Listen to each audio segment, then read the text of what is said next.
अस्सलामुअलैकुम नाज़रीन, आऊं आहियां अनवर अली सोलंकी ऐं अवां ॾिसी रहिया आहियो Sindh issues news TV. Sindh issues news TV bulletin में अवां खे भली कार ख़बर शामिल कंदासीं मटियारीअ खां सागर सोलंकी जी। मटियारीअ लॻ उडेरो लाल विलेज ॻोठ ख़लीफ़ो यार मोहम्मद शाह में सैयद अफ़ज़ल अली शाह पारां मच कचहरी रखी वई, जंहिंमें मच कचहरीअ सां गॾोगॾु नातू सूफ़ी राग संगत जी कचहरी जो इंतज़ाम कयो वियो हुयो।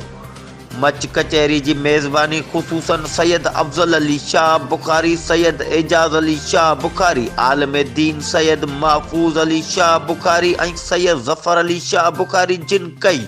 मच कचहरी में ख़ुसूसी मेहमान Sindh public service commission secretary Syed Ataullah Shah भी मौजूद रहा। मच कचहरी में मशहूर नात ख़्वान हाफ़िज़ मोहम्मद असलम बुगियो नातूं पढ़ियूं।